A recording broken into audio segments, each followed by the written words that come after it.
இனியா தேவயானி அவர்கள் பவித்ராவிற்கு கிஃப்ட் ஒண்ணு குடுத்துருக்காங்க அப்படிங்கிற தகவல் தான் சமீபத்தில கிடைச்சிருக்கு.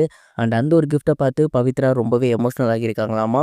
அப்படி என்ன கிஃப்ட் அதில இருந்திருக்கு? என்ன நடந்திருக்கு? அப்படிங்கிறது தான் இந்த ஒரு வீடியோல நம்ம பார்க்க போறோம். சரிகமப சீனியர் சீசன் 5 ரொம்பவே சூப்பரா போய்க்கிட்டு இருக்கு. இந்த ஒரு சீசன்ல பார்த்தீங்கன்னா, ரசிகர்களால அதிகம் கவரப்பட்டவங்க அப்படின்னா, இனியா தேவயானி அவர்கள், அதேபோல பவித்ரா அவர்கள். இவங்க 2 பேருமே பார்த்தீங்கன்னா, அங்க செட்ல ரொம்பவே ஜாலியா இருப்பாங்களாமா. இனியா அவர்கள் பவித்ரா அவர்கள அக்கா அக்கான்னு ரொம்பவே ஜாலியா பேசிட்டு இருப்பாங்களாமா.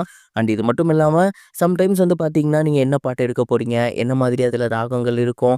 எப்படியெல்லாம் அதில இம்ப்ரூவ் பண்ணலாம் அப்படின்னு கூட இவங்க 2 பேரும் பேசிக்கிட்டே இருப்பாங்களாமா.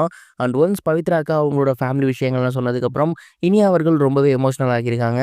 அதனால அவங்க என்ன பண்ணியிருக்காங்க அப்படின்னா, அவங்களுக்கு இந்த சீசன் ஃபுல்லா நம்ம ஹெல்ப்ஃபுல்லா இருக்கணும் அப்படின்னு முடிவு பண்ணியிருக்காங்க. அதனால தான் எப்போதும் என்ன பாட்டு எடுக்கிறீங்க? என்ன பாட்டுல அத இம்ப்ரூவ்மென்ட் பண்ணலாம் அப்படிங்கிறத அடிக்கடி கேட்டுட்டே இருப்பாங்களாமா. இதெல்லாம் தாண்டி சமீபத்தில அவங்க வந்துட்டு பவித்ரா அவர்களுக்கு கிஃப்ட் ஒண்ணு குடுத்துருக்காங்க. அது என்ன அப்டின்னா, பாட்டு பாடுற பெட்டி. அதாவது இந்த சரிகமப கார்வானா அப்படின்னு 5000 பாடல்கள் கொண்ட அந்த பாட்டு பெட்டி இருக்கு இல்லையா? அத தான் பார்த்தீங்கன்னா, அவங்க வந்துட்டு பவித்ராவிற்கு கிஃப்ட்டா குடுத்துருக்காங்க. இனியா பவித்ரா கிட்ட என்ன சொல்லியிருக்காங்க அப்டின்னா, ஒரு தங்கச்சி உங்களுக்கு குடுக்குற கிஃப்ட்டா இத நீங்க வந்து நெனச்சுக்கங்க.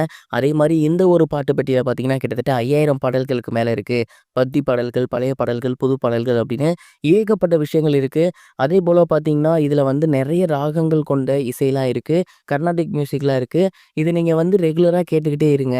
என்னென்னத்த இம்ப்ரூவ் பண்ணலாம் அப்படின்னு பார்த்து இம்ப்ரூவ் பண்ணிக்கிட்டே இருங்க. கண்டிப்பா இது உங்களுக்கு மிகப்பெரிய அளவுல யூஸ்ஃபுல்லா இருக்கும். அதனால தான் இந்த ஒரு கிஃப்ட் நான் வந்து குடுக்குறேன். ப்ளீஸ் தயவு செஞ்சு வாங்கிக்கங்க அப்படிங்கிற மாரி சொல்லி பவித்ராவிற்கு குடுத்துருக்காங்க. பவித்ரா இதனால ரொம்பவே எமோஷனல் ஆகியிருக்காங்க. ஏன்னா, அவங்க கூட பாடுற ஒரு சக போட்டியாளர் தான் இனியா. இருந்தாலும் நான் நல்லா பாடணும் அப்படிங்கிறதுக்காக இந்த மாதிரியான விஷயங்கள்லாம் பண்ணியிருக்காங்க அப்படின்னு அவங்க ரொம்பவே எமோஷனல் ஆகி நன்றிலாம் தெரிவிச்சிருக்காங்க. தேவயானி மேமுக்கும் நன்றி சொல்லியிருக்காங்களாமா. இந்த ஒரு விஷயம் சமீபத்தில வெளியாகி வைரலா போய்க்கிட்டு இருக்கு. நீங்க இத பத்தி என்ன நினைக்கிறீங்க? மறக்காம கமெண்ட் பாக்ஸ்ல ஷேர் பண்ணுங்க. இது ஒரு புறம் இருக்க, பிரபல நடிகர் மற்றும் சமையல் கலை வல்லுநரான மாதம்பட்டி ரங்கராஜ் அவர்கள் சமீபத்தில 2வது திருமணம் பண்ணியிருந்தாரு. ஜாய் கிரிசெல்டா அப்படிங்கிறவங்கள தான் அவங்க 2ஆம் திருமணம் பண்ணியிருந்தாங்க. இந்த ஒரு திருமணம் அப்படிங்கிறது இப்ப சோசியல் மீடியால பயங்கர வைரலா போய்க்கிட்டு இருக்கு. இவங்களோட திருமணம் குறித்து ஏகப்பட்ட விஷயங்கள் வெளிவந்துட்டு இருக்கிறத பார்க்க முடியுது. அந்த வகையில சமீபத்தில தெரிய வந்திருக்கிறது என்ன அப்படின்னா, இவங்க 2 பேத்துக்கும் இருக்கக்கூடிய வயசு வித்தியாசம் தான். மாதம்பட்டி ரங்கராஜ் அவர்களுக்கு கிட்டத்தட்ட 42 வயசு ஆகுதாமா. ஜாய் கிரிஸ்டெல்லா அவர்களுக்கு கிட்டத்தட்ட 37 வயசு ஆகுது. இவங்க 2 பேருக்கும் இடையில கிட்டத்தட்ட 5 வருஷ கேப் டிஃபரன்ஸ் இருக்கு. சமீபத்தில தான் இவங்க மேரேஜும் பண்ணியிருக்காங்க.